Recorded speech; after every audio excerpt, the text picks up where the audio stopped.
పార్టీలో చేరికలను ఆహ్వానిస్తున్నట్టు ఆ మధ్య కాంగ్రెస్ ప్రకటించింది.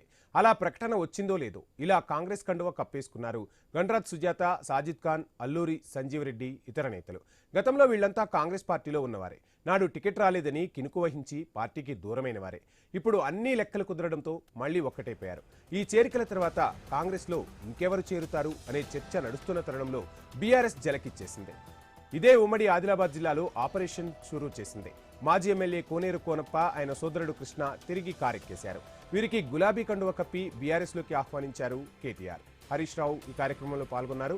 కోనప్ప గతంలో బీఆర్ఎస్లో ఉన్నారు. 2014లో బీఎస్పీ నుంచి గెలిచి నాటి టీఆర్ఎస్లో చేరారు. 2018లో బీఆర్ఎస్ టికెట్పై పోటీ చేసి గెలిచారు. 2023లో ఓటమిని చవిచూశారు. తర్వాత ఆర్ఎస్ ప్రవీణ్ కుమార్ బీఆర్ఎస్లో చేరడంతో కోనప్ప కారు దిగిపోయారు. కాంగ్రెస్లో చేరిపోయారు. అయితే కాంగ్రెస్ రాజకీయాల ఉక్కపోతకు ఉక్కిరిబిక్కిరైన కోనప్ప పార్టీ అధికారంలో ఉన్నప్పటికీ అక్కడ ఇమడలేకపోయారు. మొదట హ్యాండ్ ఇచ్చి తర్వాత చేతులు కడిగేసుకున్నారు. ఇప్పుడు రైట్ రాయల్గా గులాబీ కండువా కప్పేసుకున్నారు. మరి ఆర్ఎస్ ప్రవీణ్ కుమార్ ఎంట్రీతో కోనప్పకు దక్కే ప్రాధాన్యమేంటో పార్టీ పెద్దలు చెప్పారని సమాచారం. ఈ చేరికలన్నీ స్థానిక ఎన్నికలను దృష్టిలో పెట్టుకుని చేస్తున్నారన్నది అందరూ చెప్పే మాట. అధికార కాంగ్రెస్ పార్టీ కూడా స్థానికంగా ఇంకా బలంగా ఉండాలన్నది ఆలోచన. ఫీల్డ్లో బీఆర్ఎస్ ఇంకా బలంగా ఉంది. బీజేపీ బలపడే ప్రయత్నంలో ఉంది. ఈ రెండింటిని ఎదుర్కోవాలంటే మరింత శక్తిని కూడదీసుకోవాలని చూస్తోంది కాంగ్రెస్ అధిష్టానం. ఈ విషయాన్ని పసిగట్టిన బీఆర్ఎస్ విరుగుడు వేసేలా ఎత్తుకు పై ఎత్తులు వేస్తూ ముందుకు సాగుతోంది. ఇలా కాంగ్రెస్ బీఆర్ఎస్ చేరికల విషయంలో గేరు మారిస్తే బీజేపీ మాత్రం సైలెంట్ మోడ్లో ఉంది. గతంలో ఎంపీ ఈటెల రాజేందర్ నేతృత్వంలో చేరికల కమిటీ వేశారు. ఆ కమిటీ ఇంకా మనుగడలో ఉందో లేదో పార్టీ వర్గాలకే క్లారిటీ లేదు. ఒకవేళ ఈటెల కమిటీ మనుగడలో ఉన్నా లేకున్నా చేరికలపై భారతీయ జనతా పార్టీ పెద్దగా ఆసక్తితో లేదన్నది మరో వాదన.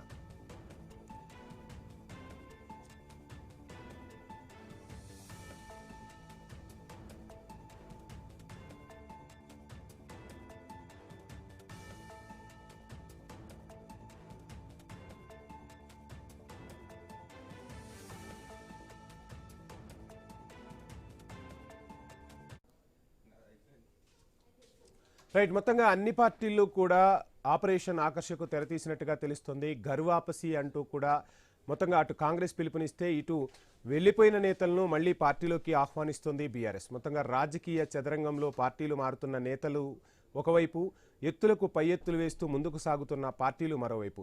ఇదే అంశానికి సంబంధించి డీటెయిల్స్ అందించేందుకు మా ఇన్పుట్ ఎడిటర్ శ్రీకాంత్ సిద్ధంగా ఉన్నారు. Srikanth, good afternoon. మొత్తంగా చూస్తున్నాం తెలంగాణ రాజకీయ ముఖ చిత్రంలో గర్వాపసి, ఆపరేషన్ ఆకర్ష్ అంటూ రకరకాలుగా పేర్లు వినిపిస్తున్న పరిస్థితి. ఇదంతా కూడా స్థానిక ఎన్నికలకు ముందు జరుగుతున్న పరిణామాలు. ఇక ప్రధాన ప్రతిపక్షం బీఆర్ఎస్, అదేవిధంగా అధికార పక్షం బీఆర్ఎస్ పోటీ పడుతూ ఉంటే కాస్త బీజేపీ మాత్రం సైలెంట్ మోడ్లో ఉన్నట్టుగా తెలుస్తుంది. సో ఎలా చూడాలంటారు, ఏంటి details? Vamsi, very good afternoon. So BRS party గేట్లు ఓపెన్ చేసినట్టు కనిపిస్తోంది. కోనేరు కోనప్ప మాజీ శాసనసభ్యులు, ఆయనకు గతంలో అక్కడ టికెట్, సిరిపూర్ నుంచి టికెట్ రాకపోయేసరికి ఆయన అక్కడి నుంచి పార్టీ మారడం జరిగింది. సో ఇట్లాంటి నేపథ్యంలో అక్కడ ఆర్ఎస్ ప్రవీణ్ కుమార్ పోటీ చేయడం జరిగింది గతంలో. సో ఆ తర్వాత ఇప్పుడు ఉన్నటువంటి రాజకీయ పరిణామాల్లో ప్రవీణ్ కుమార్ మళ్ళా బీఆర్ఎస్లోకి చేరడంతో ఆయన కూడా పార్టీని వదిలి కాంగ్రెస్ పార్టీలోకి వెళ్ళడం జరిగింది. అండ్ గతంలో కూడా బీఎస్పీ నుంచి పోటీ చేసి గెలిచి ఆయన బీఆర్ఎస్ పార్టీలో చేరడం జరిగింది. సో ఇప్పుడు గువ్వల బాలరాజు అచ్చంపేట నియోజకవర్గం నుంచి బీజేపీలో చేరిన తర్వాత ఇక ఆర్ఎస్ ప్రవీణ్ కుమార్ అచ్చంపేటకు వెళ్తున్నారు అన్నది స్పష్టమైపోయింది. సో మళ్ళీ తన స్థానం తనకు కోనేరు కోనప్పకు వస్తుంది అన్నట్టుగా మాత్రం చూస్తే ఖచ్చితంగా కనిపిస్తున్నాయి. ఆ ప్రొడిక్షన్స్ కూడా అవే కనిపిస్తున్నాయి.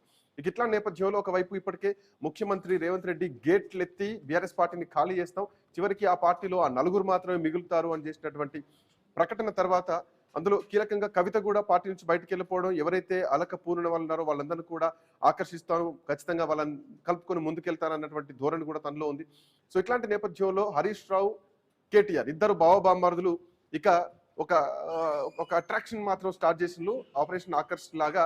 సో బీఆర్ఎస్ పార్టీలోకి ఆహ్వానిస్తూ ఉన్నారు. అయితే ఇక్కడ రెండు అంశాలు. ఒకటి, పార్టీ వీడి అంటే పార్టీ ఫిరాయించిన ఎమ్మెల్యేలు కాకుండా పార్టీని వదిలి వెళ్ళిన వాళ్ళు ఎవరైతే ఉన్నారో వాళ్ళని ఆకర్షిస్తున్నారు. బట్ పార్టీ ఫిరాయించిన ఎమ్మెల్యేల విషయంలో మాత్రం బీఆర్ఎస్ పార్టీ అదే స్టాండ్లో ఉంది. బట్ కొన్ని ఊహాగానాలు వినిపిస్తున్నా, దానికి సంబంధించినటువంటి డిస్కషన్ కూడా చేద్దాం. ఎందుకంటే పార్టీని బలహీనంగా ఉన్నటువంటి పార్టీని బలపరచడానికి అండ్ కోనేరు కోనప్ప లాంటి ఒక బలమైనటువంటి నాయకత్వం బీఆర్ఎస్ పార్టీలోకి వస్తే అఫ్కోర్స్ స్థానిక సంస్థల వేళ ఆ బెల్ట్ మొత్తం కూడా బీఆర్ఎస్ పార్టీ క్లీన్ స్వీప్ చేయాలి, అక్కడ ఖచ్చితంగా పోటాపోటీ ఇవ్వాలన్నటువంటి ఉద్దేశంతో ఉన్నది స్పష్టంగా కనిపిస్తోంది. అండ్ మా కరెస్పాండెంట్ స్వామి కూడా అందుబాటులో ఉన్నారు. స్వామి, చాలా రోజుల తర్వాత ఒక బలమైనటువంటి నాయకులు అంటే తిరిగి బీఆర్ఎస్ పార్టీలోకి రావడం ఈ మధ్య కాలంలో మనం చూడలేదు. సో కార్యకర్తలు వాళ్ళ వీళ్ళ రావడం మనం చూసాం. కోనేరు కోనప్ప సోదరుడు కృష్ణ ఇద్దరు బీఆర్ఎస్ పార్టీలోకి రావడాన్ని ఎట్లా చూడొచ్చు? బీఆర్ఎస్ పార్టీ ఇక బలం పుంజుకుంటుందా స్థానిక సంస్థల వేళ? ఈ పరిణామాలను ఎట్లా చూడొచ్చు స్వామి?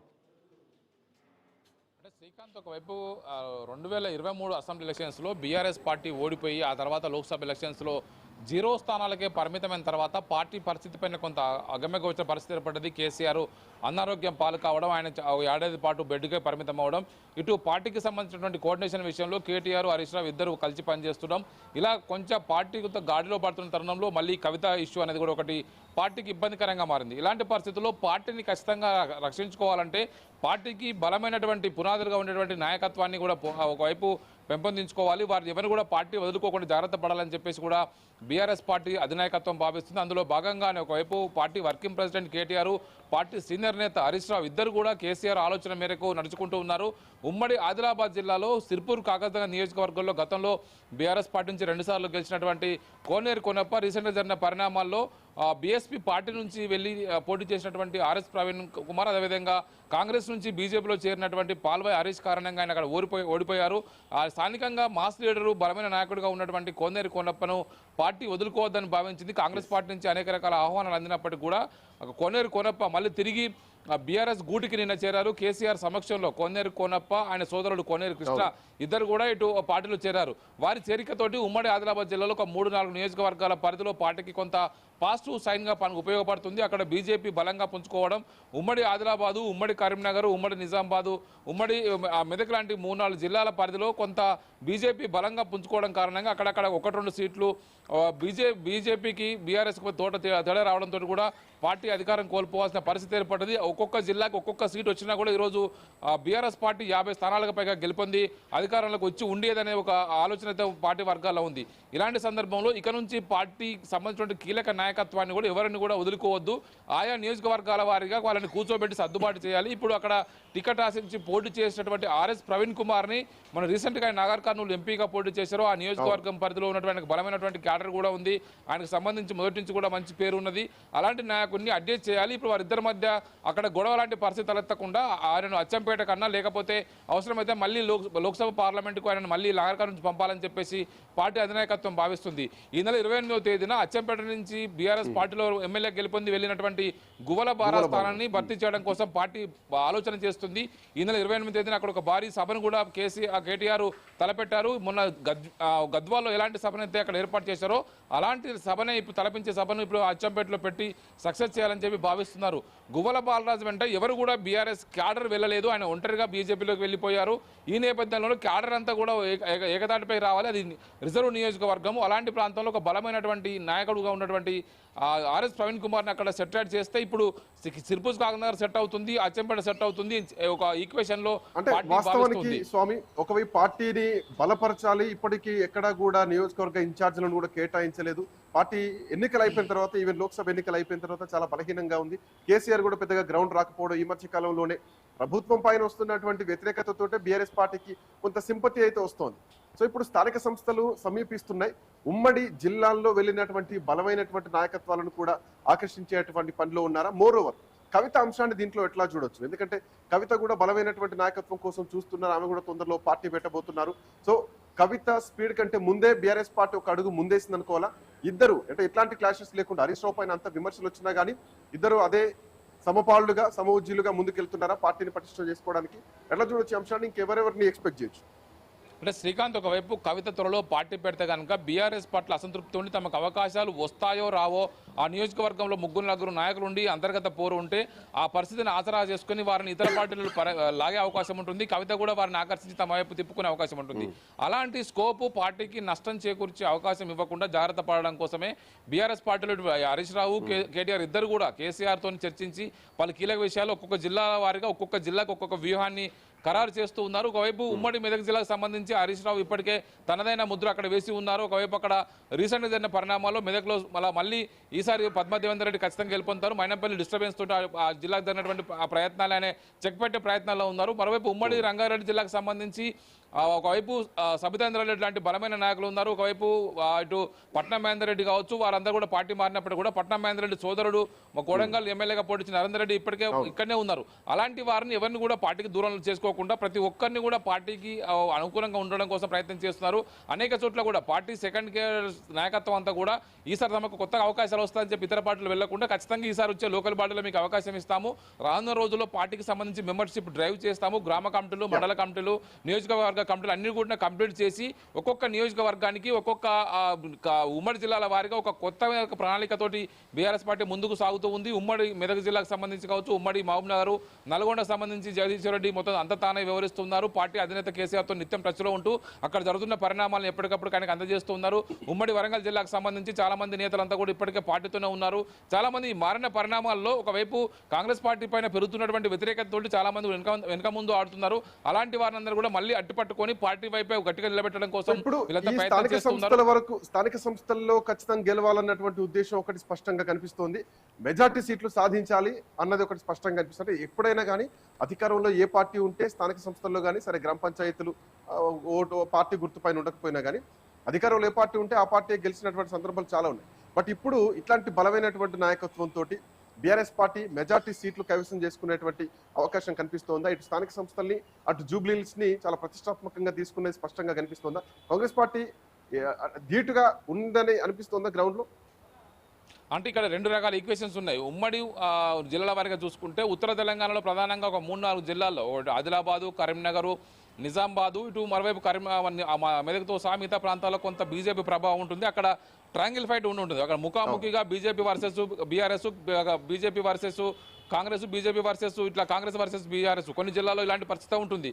అలాంటి వాటిని చూస్ చేసుకొని ప్రయత్నం చేస్తారు. ఈసారి వచ్చేటువంటి లోకల్ బాడీ ఎలక్షన్స్ లో పార్టీ క్యాడర్ అంతా కూడా సమాయత్తం చేసి ఎంపీటీసీలు కావచ్చు, జెడ్పీటీసీలు కావచ్చు, మెజార్టీ పంచాయతీలు కావచ్చు, వీటిని జిల్లా పరిషత్తులు మెజార్టీగా మనం దక్కించుకోవాలనే ఒక ఆలోచనలో పార్టీ నాయకత్వం ఇప్పటి నుంచే పనిచేస్తుంది. అక్కడక్కడ గుర్తించి పార్టీ ఇన్ఛార్జ్ల మీద భరోసా పెట్టకుండా ఖచ్చితంగా పార్టీ హైకమాండ్ పైనుంచే కింది స్థాయికి అభ్యర్థుల్ని పంపించి ఖచ్చితంగా వారి గెలుపు కోసం ప్రయత్నం చేయాలని చెప్పేసి పార్టీ ఒక సరికొత్త వ్యూహాన్ని తయారు చేస్తుంది. అందుకు అనుగుణంగానే ఇప్పటి నుంచే వాళ్ళ ప్రిపేర్ అవుతున్నారు. Srikanth, thanks for joining.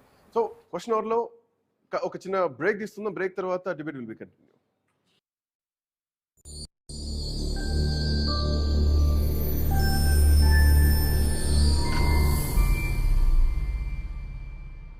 జోడి యాప్ తెలుగులో ఉన్నది వల్ల నాకు రిజిస్టర్ చెయ్యను ఈజీగా ఉన్నది. మా అందమైన జీవితానికి కారణం జోడి యాప్. జోడి యాప్ డిప్లొమా, +2, 10th మరియు అంతకన్నా తక్కువ చదువుకున్న వారికి వివాహ సేవకు ఉపయోగపడుతుంది.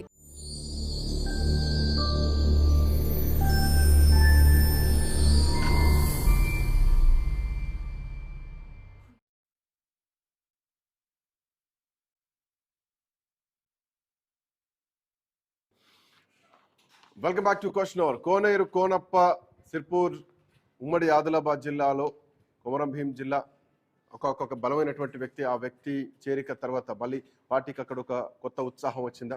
స్థానిక సంస్థల ఎన్నికల్లో ఉమ్మడి ఆదిలాబాద్ జిల్లా ఒక బలమైనటువంటి పోటీ ఇవ్వబోతోందా? సో ఘర్వాపసి అయితే మొదలైంది కనిపిస్తోంది. ఆ 10 మంది ఎమ్మెల్యేల అంశంలో బీఆర్ఎస్ పార్టీ అదే స్టాండ్లో కనిపిస్తోంది. ఒకసారి శేషు గారు ప్రముఖ విశ్లేషకులతో పాటు ఆదిలాబాద్ నుంచి మా కరెస్పాండెంట్ శ్రీనివాస్ కూడా జాయిన్ అయ్యారు. ముందుగా శ్రీనివాస్ దగ్గరికి వెళ్తాను. Srinivas, good afternoon. వినిపిస్తుందా? Good afternoon Srikanth. శ్రీనివాస్, ఎట్లా ఉంది? సో ఈ ఘర్వాపసి తర్వాత స్థానిక సంస్థల ఎన్నికల్లో ఎట్లాంటి రిజల్ట్స్ ఎక్స్పెక్ట్ చేయొచ్చు? ప్రజలు బీఆర్ఎస్ పార్టీ వైపు, కోనేరు కోనప్ప వైపు చూసేటువంటి అవకాశం లేదా కాంగ్రెస్ పార్టీ వైపు చూసేటువంటి అవకాశం ఉందా? సో ఎట్లా ఉన్నాయి ఈ బలాబలాలు ఎట్లా చూడొచ్చు ఉమ్మడి ఆదిలాబాద్ జిల్లాలో? శ్రీకాంత్, తెలంగాణలో ఓవైపు స్థానిక పోరు ఎన్నికలు దగ్గర పడుతున్న వేళ ఇటు కాంగ్రెస్ పార్టీ గర్వాపసి కార్యక్రమం తీసుకుంటే మాత్రం అది బీఆర్ఎస్ పార్టీకి పాజిటివ్ అయిందని చెప్పుకోవచ్చు. ఇటు ఉమ్మడి ఆదిలాబాద్ జిల్లాలో కొమరంభీం జిల్లా సిల్పూర్ నియోజకవర్గానికి అయితే మాజీ ఎమ్మెల్యే కోనేరు కోనప్పన్ అయితే బలంగా ఉన్న నేతగానైతే మనం చెప్పుకోవచ్చు. 2014 ఎన్నికల్లో బీఎస్పీ పార్టీ నుంచి అయితే పోటీ చేశారు. గెలుపొందిన అనంతరం బీఆర్ఎస్ పార్టీలో చేరారు. 2018లో ఇటు బీఆర్ఎస్ గుర్తుతోటే ఆయన గెలిచిన సందర్భాలు అయితే 2023 ఎన్నికల్లో పూర్తిగా ఇటు కేవలం బీఎస్పీ పార్టీ తరఫున ఇటు ఆర్ఎస్పీ పోటీ చేశారు. బీఆర్ఎస్ నుంచి కోనప్ప పోటీ చేయగా బీజేపీ నుంచి అయితే పాల్వాయి హరీష్ పోటీ చేసిన సందర్భాలు అయితే అయితే ఈ 2023 అసెంబ్లీ ఎన్నికల్లో మాత్రం కేవలం తన ఓటమికి ప్రధాన కారణం ఆర్ఎస్పీ అంటూనే గతంలో కూడా కోనప్ప వ్యాఖ్యలు చేసిన సందర్భాలు అయితే అసెంబ్లీ ఎన్నికల తర్వాత ఆర్ఎస్పీ బీఆర్ఎస్ లో చేరడం తోటే కోనప్పన అయితే బీఆర్ఎస్ పార్టీని వీడి కాంగ్రెస్ పార్టీలో చేరిన సందర్భాలు అయితే ఉన్నాయి. అయితే కాంగ్రెస్ పార్టీలో చేరినప్పటికీ కూడా పూర్తిగా ఇటు సీఎం రేవంత్ రెడ్డి ఇటు కోనప్పకి ఇచ్చినటువంటి హామీలు నెరవేరకపోవడంతో కూడా దాదాపుగా గత కొన్ని నెలలు కూడా పూర్తిగా కాంగ్రెస్ పార్టీ వైఖరిని తీవ్రంగా విమర్శిస్తూ వచ్చారు ఇటు కోనప్ప. అంతేకాకుండా అప్పటికే బలమైన నేత కాబట్టి ఖచ్చితంగా కోనప్పను తిరిగి బీఆర్ఎస్ పార్టీలో చేర్చుకునేందుకు ఇటు అధినేతతో పాటు రాష్ట్ర స్థాయి నేతలు, జిల్లా స్థాయి నేతలు కూడా పలు దఫాలుగానైతే ఇటు కోనప్పతో అయితే మంతనాలు చేసిన సందర్భం. కానీ ఆయన వద్ద నుంచి అయితే ఇటు బీఆర్ఎస్ పార్టీకి ఒకే డిమాండ్ ఉందని కూడా గతంలో ఐనూసే చెప్పింది. ఏదైతే ఇటు సిర్పూర్ ఇలాకాలో కనుక ఆర్ఎస్పీ కనుక రాకుండా ఉంటే తాను బీఆర్ఎస్ పార్టీలో చేరడానికి సిద్ధంగా ఉన్నామంటూ కూడా గతంలో ఇటు ఆరోపణలు వినిపించాయి, అటువంటి ప్రచారాలు కూడా జరిగాయి. అయితే ఈ నేపథ్యంలో కూడా నిన్న ఇటు బీఆర్ఎస్ వర్కింగ్ ప్రెసిడెంట్ కేటీఆర్ తో పాటు హరీష్ రావు కూడా పూర్తిగా ఇటు ఆర్ఎస్పీ తోటి మాట మధ్య జరిపారు. అనంతరం ఇటు కోనేరు కోనప్పతో పాటు ఇటు మాజీ జెడ్పీటీసీ కోనేరు తమ్ముడు కృష్ణను కూడా పార్టీలోకి అయితే ఆహ్వానించిన సందర్భాలు అయితే ఉన్నాయి. కోనప్ప రాకతోటి అయితే మరొక స్థానిక సంస్థల ఎన్నికల్లో ఒక భారీ ఎఫెక్ట్ చూడొచ్చా మనం కోనేరు కోనప్ప రీఎంట్రీ తర్వాత? ఎస్ అఫ్ కోర్స్ శ్రీకాంత్, 100% ఇటు సిర్పూర్ నియోజకవర్గానికి సంబంధించి కూడా కోనేరు కోనప్పన అయితే బలంగా ఉన్న నేత. అయితే అతను ఇప్పుడు బీఆర్ఎస్ పార్టీలో చేరడంతో అయితే మరొకసారి బీఆర్ఎస్ పార్టీకి కూడా పూర్తి స్థాయిలో స్థానిక పోరులో గత వైభవం వచ్చే అవకాశాలు అయితే ఉన్నాయి. అంతేకాకుండా గతంలో కోనేరు కోనప్ప జిల్లా అధ్యక్షుడిగా ఉన్నాడు, అందరి నేతలను కూడా సమన్వయం చేయడంలో కూడా దిట్ట అనే టాక్ కూడా ఉంది. ఈ నేపథ్యంలో కోనేరు రీఎంట్రీ తోటి అయితే బీఆర్ఎస్ పార్టీకి ఇటు ఉమ్మడి ఆదిలాబాద్ జిల్లాలో కూడా పూర్తిగా ఇటు కలిసి వచ్చే అంశంగానైతే చెప్పాయి. అంతేకాకుండా మాజీ మంత్రి ఇంద్రకరణ్ రెడ్డితో పాటు ఇటు విఠల్ రెడ్డితో మాజీ ఎమ్మెల్యే విఠల్ రెడ్డి, మాజీ ఎమ్మెల్యే ఈ రాథోడ్ బాపురావు కూడా బీఆర్ఎస్ పార్టీని కాదని కాంగ్రెస్ పార్టీలో చేరిన సందర్భాలు అయితే ఉన్నాయి. కానీ వీరు పార్టీలు మారారు కానీ వాళ్ళ హవా అక్కడ ఏది కూడా అక్కడ పనిచేయకపోవడంతో కూడా కొంచెం నైరాశ్యంలో ఉన్న పరిస్థితులు అయితే ఉన్నాయి. ఈ నేతలందరూ కూడా పూర్తి స్థాయిలో తిరిగి బీఆర్ఎస్ గూటికి వచ్చినా కూడా ఆశ్చర్యం అయితే ఏం లేదు Srikanth. Thank you Srinivas, thanks for joining. Seshu sir కూడా మనతో పాటు అందుబాటులో ఉన్నారు. శేషు సార్, జనరల్ గా ప్రతిపక్షం నుంచి అధికార పార్టీలోకి వెళ్ళిన ఎగ్జాంపుల్స్ మనం చూసాం, మన కళ్ళ ముందు చూస్తున్నాం. కోనేరు కోనప్ప కానీ, ఇందాక ఇంద్రకరణ్ రెడ్డి విషయం అయితేనేవి, కొంతమంది నాయకులు ఉన్నారు అక్కడక్కడ ఓటమి పాలైనా కానీ అధికార పార్టీ నుంచి మళ్ళీ తిరిగి ప్రతిపక్షంలోకి వెళ్తున్నటువంటి పరిస్థితిని ఎట్లా చూడొచ్చు? అధికారంలో ముఖ్యమంత్రిగా ఉన్నటువంటి రేవంత్ గ్రాఫ్ పడిపోతోందా? ఫామ్ హౌస్ లో ఉన్నటువంటి కేసీఆర్ గ్రాఫ్ పెరుగుతోందా? ఎట్లా చూడొచ్చు సార్ ఈ అంశాన్ని స్థానిక సంస్థల ఎన్నికల వేళ? శ్రీకాంత్, శాసనసభ ఎన్నికలకు ముందు వివిధ కారణాలతోటి ఆయా పార్టీలు మారినటువంటి నేతలు మళ్ళా ఘర్ వాపసీ కార్యక్రమంలో భాగంగా సొంత పార్టీలోకి వెళుతున్నటువంటి సందర్భాన్ని మనం చూసాము. అటు అధికార కాంగ్రెస్ పార్టీ, ప్రధాన ప్రతిపక్షం బీఆర్ఎస్ పార్టీలు రెండు కూడా పిలుపునిచ్చాయి. వివిధ కారణాలతోటి పార్టీని వదిలిపెట్టిన వాళ్ళందరూ తిరిగి పార్టీలోకి రమ్మనేటటువంటి ఒక ఆహ్వానం పలికినటువంటి నేపథ్యంలో మొట్టమొదట కాంగ్రెస్ పార్టీ ఆహ్వానం పలికింది. దానికి కౌంటర్ అటాక్ గా బీఆర్ఎస్ పార్టీ కూడా తన మాజీ ప్రజాప్రతినిధులకు మళ్ళీ పార్టీలోకి రమ్మనేటటువంటి ఒక ఆహ్వానం పలికినటువంటి నేపథ్యంలో ఆదిలాబాద్ జిల్లా ఈ ఘర్ వాపసీ కార్యక్రమానికి వేదిక అయినట్లుగా మనకు కనపడుతుంది. ఎందుకనంటే మొట్టమొదట ఆదిలాబాద్ శాసనసభ స్థానానికి 2023లో కంది శ్రీనివాస్ రెడ్డికి ఎమ్మెల్యే టికెట్ ఇస్తే అక్కడ గతంలో పోటీ చేసినటువంటి గండ్రత్ సుజాత, ఆమె అనుచరులందరూ కూడా పార్టీ మారటం జరిగింది. పార్టీ మారి ఇండిపెండెంట్ గా గండ్రత్ సుజాత పోటీ చేశారు అక్కడ. అయితే ఇప్పుడు గండ్రత్ సుజాత తన అనుచరులతో పాటు మళ్ళీ కాంగ్రెస్ పార్టీలోకి చేరారు. అది జరిగిన వారం రోజులకే మళ్ళీ ఆదిలాబాద్ లోనే బలమైనటువంటి నేత కోనేరు కోనప్ప, సిర్పూర్ కాకాజీ నగర్ మాజీ ఎమ్మెల్యే 2 సార్లు గెలిచారు. మొన్నటి ఎన్నికల్లో ఓడిపోయినటువంటి కోనేరు కోనప్ప మళ్ళా బీఆర్ఎస్ పార్టీలోకి రావటం జరిగింది. ఇప్పుడు కోనేరు కోనప్పే కాదు, మీకు నిర్మల్ జిల్లాకు వచ్చేసరికి నిర్మల్ నుండి శాసనసభకు పోటీ చేసి ఓడిపోయినటువంటి ఇంద్రకరణ్ రెడ్డి, ఐకే రెడ్డి కూడా కాంగ్రెస్ పార్టీలో ఇబ్బందులు ఎదుర్కొంటున్నాడు కాబట్టి ఐకే రెడ్డి కూడా మరొక వారం రోజుల్లో 10 రోజుల్లోనే బీఆర్ఎస్ పార్టీలో చేరతారనేటటువంటి వార్తలు వస్తున్నాయి. నిజంగా ఆదిలాబాద్ జిల్లా పైన కోనేరు కోనప్ప, ఇంద్రకరణ్ రెడ్డికి బలమైనటువంటి పట్టు ఉంది. ఎందుకనంటే ఆదిలాబాద్ జెడ్పీ చైర్మన్ గా తర్వాత 2014, 2018లో నిర్మల్ నుంచి గెలిచినటువంటి ఇంద్రకరణ్ రెడ్డి గాని, 2014, 2018లో సిరిపూర్ నుంచి గెలిచినటువంటి కోనేరు కోనప్ప గాని, వీళ్ళు చాలా బలమైనటువంటి నేతలు. తెలంగాణ వచ్చినటువంటి మొట్టమొదటి శాసనసభ ఎన్నికల్లో 2014లో ఇద్దరు కూడా బీఎస్పీ పార్టీ నుంచి వ్యక్తిగత ఇమేజ్ తో గెలిచారు వాళ్ళిద్దరు. తర్వాత బీఆర్ఎస్ లోకి వెళ్ళారు. మళ్ళీ బీఆర్ఎస్ లో గెలిచినటువంటి సందర్భం ఉంది. ఓ కానీ బలమైనటువంటి ఇంత చరిష్మా ఉన్నటువంటి నాయకులు అధికార పార్టీలో ఎందుకు పొసగలేకపోతున్నారు? ఎందుకు ప్రతిపక్షం వైపు చూస్తున్నారు? ఒంటరిగా సింపుల్ చెప్పాలంటే ఇండిపెండెంట్ పోటీ చేశారనే చెప్పొచ్చు. బీఎస్పీ అనేది ఒక గుర్తు తెలంగాణ రాజకీయాలు. అయితే వాళ్ళిద్దరూ చాలా బలమైనటువంటి నేతలే. కానీ కాంగ్రెస్ పార్టీలోకి వెళ్ళిన తర్వాత గతంలో టిఆర్ఎస్ లో దొరికినటువంటి ప్రాధాన్యత అక్కడ దొరకనప్పుడు వాళ్ళిద్దరికి సహజంగా అసంతృప్తి ఏర్పడుతుంది కదా. కాబట్టి మళ్ళీ బీఆర్ఎస్ లోకి వెళ్తే వాళ్ళ పొజిషన్స్ వాళ్ళకు ఉంటాయన్న ఉద్దేశంతో కోనప్పకి లైన్ క్లియర్ అయింది. ఎందుకు అంటే ఆర్ఎస్ ప్రవీణ్ కుమార్ ఎప్పుడైతే బీఆర్ఎస్ లోకి వచ్చారో తనకు ఒక అభద్రతా భావం ఏర్పడింది. మళ్ళా సిర్పూర్ లో టికెట్ ఇస్తారనేది. కానీ నాగర్ కర్నూలు ఎంపీగా పోటీ చేశారు. ఇప్పుడు గువ్వల బాలరాజు పార్టీ నుంచి తప్పుకోవడంతో అచ్చంపేటకు వెళ్తారనేటటువంటి ఉద్దేశంతో ఒక స్పష్టమైనటువంటి హామీతోటి మళ్ళా పార్టీలోకి వచ్చారు. బట్ ఇది స్థానిక సంస్థలు ఎన్నికలు రాబోతున్నటువంటి నేపథ్యంలో బట్ ఈ మార్పులు చేర్పులు, ఈ ఘర్ వాపసీ కార్యక్రమం ఆయా నియోజకవర్గాల్లో వాళ్ళని ఆ పార్టీలను బలోపేతం చేస్తుందని మనం గమనించాలి. మీరు ఒక్క విషయాన్ని గమనించాలి. మనం ఫస్ట్ లేయర్ గురించే మాట్లాడుతున్నాం. అంటే ఈ మాజీ శాసనసభ్యులు వీళ్ళ గురించే మాట్లాడుతున్నాం.